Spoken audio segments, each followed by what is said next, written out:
માતાજી બધાને। તો ઉનાળામાં લૂ ના લાગે એના માટે કેરીનો શરબત બનાવીશું।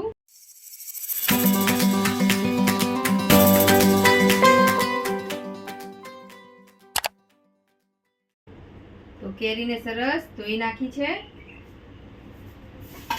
તેને કટિંગ કરી દઈશું।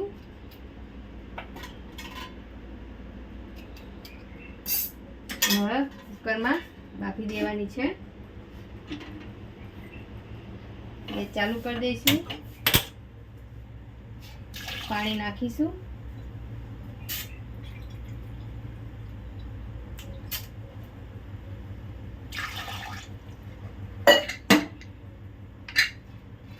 કુકરનું ઢાંકણું બંધ કરી દઈશું।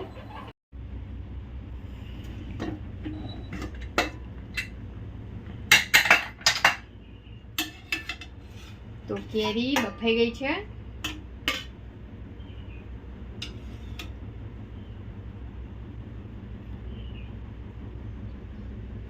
તો હવે ઠંડી થવા દઈશું।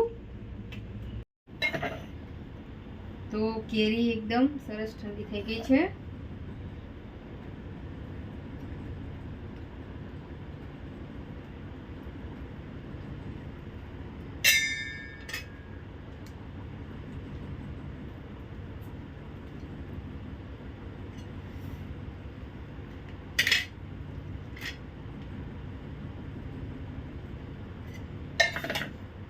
મિક્સર જારમાં આપણે રોટી નાખી દઈશું।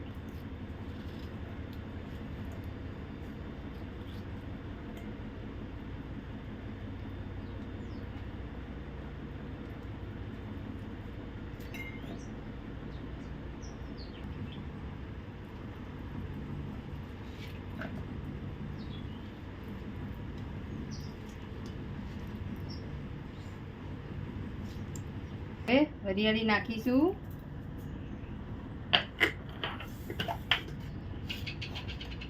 થોડુંક જીરું નાખવાનું છે, સંચળ મીઠું નાખીશું,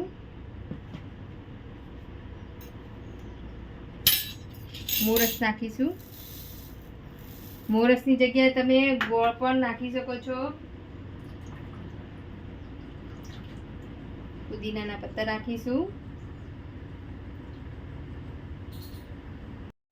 તો સૂકા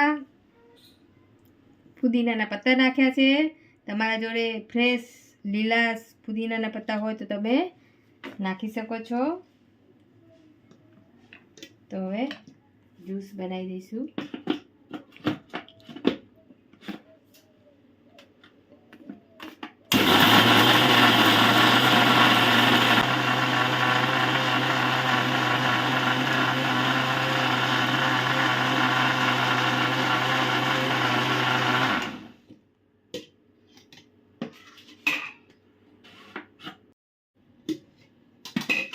તો સરસ એકદમ મિક્સ થઈ ગયું છે। વાટકામાં કાઢી લઈશું।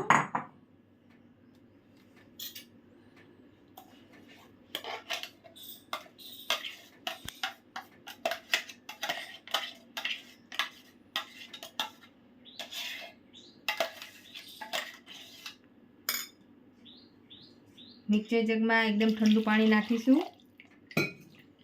આ રીતે એકદમ મિક્સ કરી દેવાનું કે જે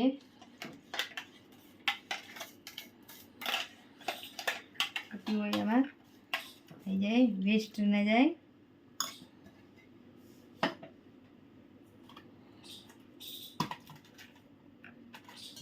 ઠંડુ પાણી નાખીશું, ચમચીથી એકદમ મિક્સ કરી દઈશું।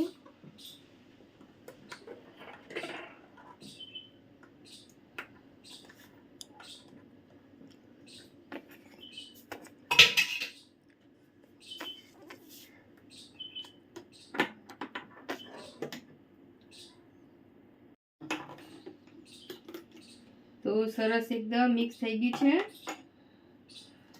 બરફના ટુકડા નાખીશું।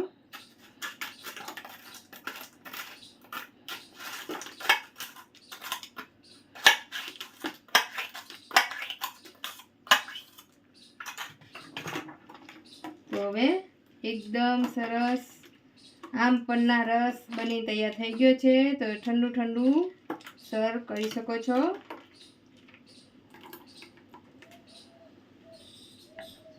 તો ઠંડો ઠંડો આમ પન્ના રસ બની તૈયાર થઈ ગયો છે. તો આવી જ રીતે તમે તમારા ઘેર જરૂરથી બનાવજો. આવી રીતે તમે ઉનાળામાં બનાવી પીશો તો તમને લૂ નહીં લાગે. તો આ વિડીયો તમને કેવો લાગ્યો તો કમેન્ટ કરીને જરૂરથી અમને કહેજો.